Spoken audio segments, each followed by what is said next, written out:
Hello everyone, आप देख रहे हैं चैनल अमीन इन्फो। और आज की कौन सा चैनल देख रहे हैं? इग्नू इन्फो देख रहे हैं। हेलो एवरीवन, आप देख रहे हैं चैनल इग्नू इन्फो। और आज की इस वीडियो में हम बात करेंगे ईयर बैग। क्या इग्नू के अंदर ईयर बैग लग सकती है या नहीं लग सकती? आज की इस वीडियो में हम इसी टॉपिक के ऊपर बात करेंगे। अब ईयर बैग को समझना है पहले आपको, उसके बाद हम आगे की बात करते हैं। मान लीजिए आप किसी स्कूल में हो, आप अपने स्कूल लेवल में थे। आपने देखा होगा कि आपके बैच के किसी स्टूडेंट को 9th क्लास में या 11th क्लास में डिटेन कर दिया जाता था, क्योंकि उसके मार्क्स सेटिस्फाइड नहीं आते थे, उसको वो साल रिपीट करना पड़ता था। तो उसी का मतलब है ईयर बैक। क्या इग्नू के अंदर भी ऐसा होता है कि फर्स्ट ईयर आपको दोबारा से रिपीट करना पड़ रहा है या सेकंड ईयर आपको दोबारा से रिपीट करना पड़ रहा है? यही आज की इस वीडियो में हम क्लियर करेंगे।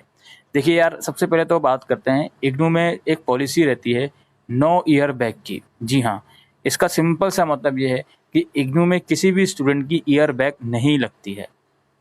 यहाँ पे मैं ईयर बैक की बात कर रहा हूँ, इसका सिर्फ मतलब ये है कि ईयर रिपीट करना। ऐसा इग्नू के अंदर नहीं होता है।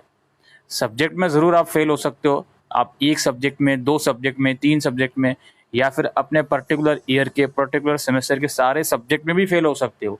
लेकिन फेल होने के बाद भी ऐसी कंडीशन आपके साथ नहीं आएगी कि वो पर्टिकुलर ईयर आपको रिपीट करना पड़े। अब अच्छा, ऐसा नहीं होगा तो फिर अगर हम मान लेते हैं रिपीट, अगर हम फेल हो गए सभी सब्जेक्ट में तो क्या होगा? ऐसी कंडीशन में ये होता है।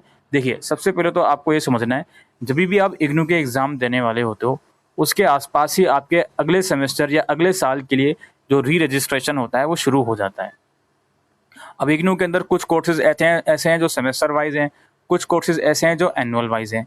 इसका मतलब ये है कि आप एडमिशन लेने के बाद 1 साल के बाद ही एग्ज़ाम दोगे अगर आपका एनुअल मोड कोर्स है, या 6 महीने बाद एग्ज़ाम दोगे अगर आपका सेमेस्टर बेस्ड प्रोग्राम है।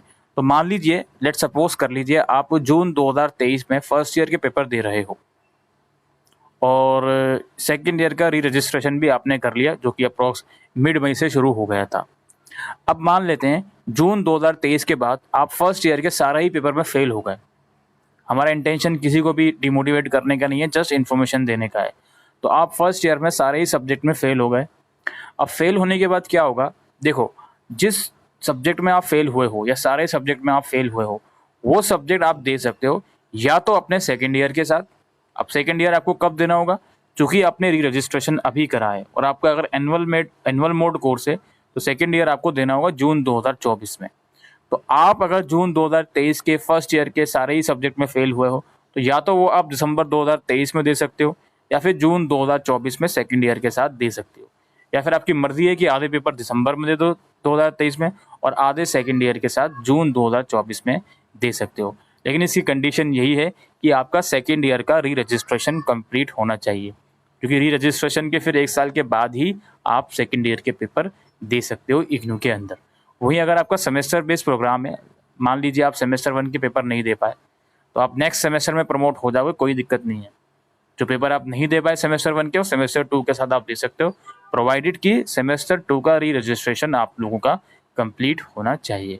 तो ये पॉलिसी चलती है इग्नू के अंदर कि आप किसी ईयर के पेपर नहीं दे पाए, कोई भी पेपर नहीं दिया आपने, या फिर सारे पेपर में आप फेल हो गए या मोर देन 50% पेपर में फेल हो गए, तो कोई दिक्कत नहीं है, वो पेपर आपके कैरी फॉरवर्ड कर दिए जाते हैं इग्नू के अंदर।